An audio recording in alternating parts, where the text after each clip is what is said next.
Welcome to another edition of Fantasy News. I am your disheveled goblin host, Daniel Greene, and let's just get the quickie news out of the way today, shall we? Because we have a nice, fantastic smorgasbord of fantasy news to get through today, and let's just get rid of the quickie stuff right out of the gate. Onward, the Pixar fantasy film has released its second trailer and will be out March 6th of 2020. This is like made for me. It's like perfect. I should love this. I am crazy about Pixar and fantasy, but I'm just not that pumped. It doesn't grab me, and I can't even pin down why. But yeah, March 6, 2020. And the Lord of the Rings production over at Amazon has nabbed its Galadriel. Morfydd Clark, I really hope I said your name right, will be taking on the iconic elvish role. Previously, this role was obviously taken on by Cate Blanchett, so she has large shoes to fill, but with Amazon's resources and pull within the industry right now, I'm sure they have cast a fantastic actress to play Galadriel. And now a quick word from today's sponsor. And this video is brought to you by Raid, Shadow Legends. Raid is one of the top 3 ranked RPGs on the Google Play Store, and it's recently been nominated in Google Play's 2019 Best of User Choice Award. So what is Raid? Raid is epic dark fantasy done right. And now, with Christmas around the corner, you know what they're doing.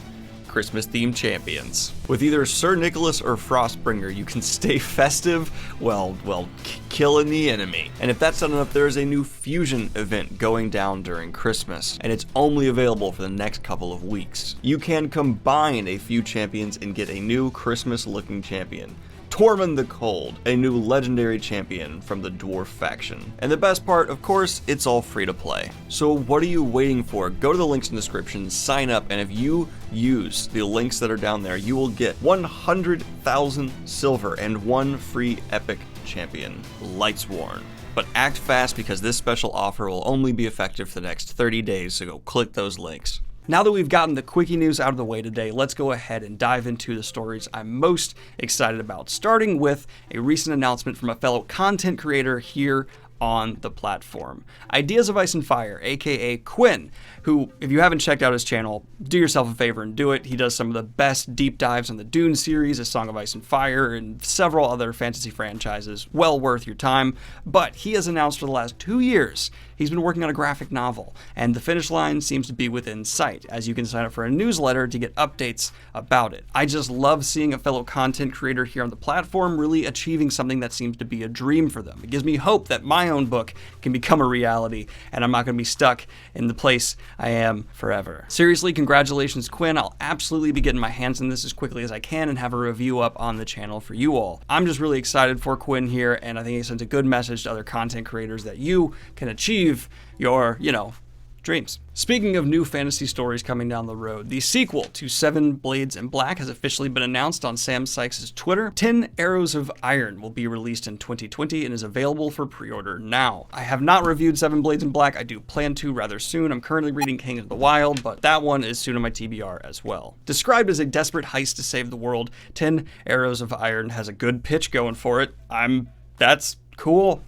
Nice. And you didn't think I was going to not talk about the fact that we got a Jim Butcher release date, did you? Because we did. Peace Talks, the next Dresden Files book, has been confirmed to be released July 20th of 2020. This will be the 20th anniversary release for Dresden as well, so it's all kind of coming together here for Peace Talks. I'm excited for Jim Butcher. I'm excited for Dresden Files fans, and I just want to catch up in time. It's now my goal to read all the rest of Dresden before this book is released so that I can review it when it comes out. Hold me to that.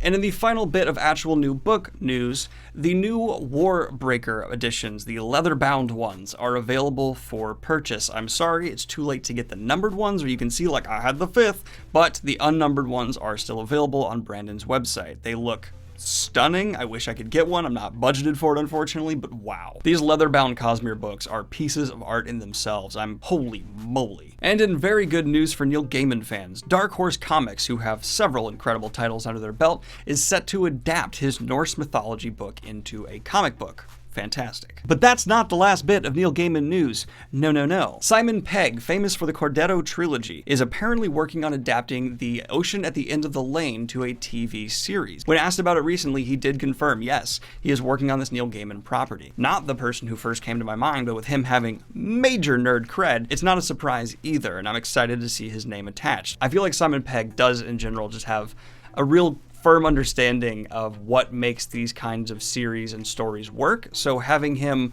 alongside a Neil Gaiman story doesn't bother me at all, and I just want to see the end product. And now it's time for a lot of adaptation news in a row. Lucasfilms is apparently looking to adapt Willow.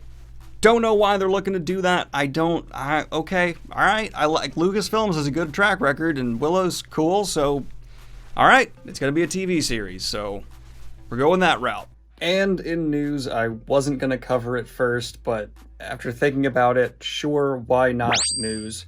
The Rise of Skywalker's first reviews are in, and saying they are mixed is being nice. It currently sits at 58% on Rotten Tomatoes as of recording this, continuing the legacy of this generation of Star Wars of being quite controversial and divisive among fans. I am going to see it tomorrow night, and a review will be up on my channel soon after. And in a rather interesting story that is adaptation, but a bit different than the rest, the creator of the Percy Jackson series has apparently been campaigning hard for Disney to adapt his series once again. He has vocally distanced himself from the previous adaptations of his work, and has said that now that Disney owns the rights, since they purchased 20th Century Fox, he'd love to see them do it justice. He's been apparently aggressively campaigning over at Disney, putting multiple photos and posts on his Twitter of him going into meetings, and apparently now he's just waiting to hear back. I don't know what to tell you here. I'm excited for him and his fans if he gets it. If he doesn't, too bad. It's just strange to see an author so vocally distance himself from the past adaptations and publicly campaign aggressively for a new one. It's a bold strategy, Cotton. Let's see if it pays off for him. It's an interesting approach, but apparently it's working for me. At least got the meetings. And this is actually quickie news, so I don't want to dive into it deep at all news. Tarantino is apparently saying, actually, no, I don't want to do a Star Trek film for my last major motion picture, which I think we all called and saw coming. And yeah, that was just a weird thing that he was saying for a while, and now he's distancing himself, apparently. He doesn't want that to be his last movie. He wants a smaller movie instead, which Tarantino, so yeah. And in Netflix's adaptation of Shadow and Bone and Six of Crows by Lee Bardugo news, they have had 7 cast members announced. Quite the roster, including Callahan Skogman, Zoe Wanamaker, Kevin Eldon, Julian Kostov, Luke Pasqualini, Jasmine Blackborough, and Gabriella Brooks. And in the final 2 bits of news we're going to cover here today, Runestaff is apparently going to be adapted by the BBC, at least they're looking into doing so, but it's early on, who knows what's going to happen. And apparently The Emperor's Blade is being optioned for television, so why not talk about some new merchandise? I do now have the post-book depression up for sale. It's one that I kind of designed alongside with some people in the Discord who gave me input and feedback, and if you'd like to share with other people that after you finish a book you are often sad, this shirt could spark that conversation. But anyway, like and subscribe if you have not already. Hit the Patreon if you want to support what I do here in fantasy news in general. Hit the Discord server if you'd like to join the news conversation or just talk fantasy with other fantasy nerds. And have a good one, y'all. Peace.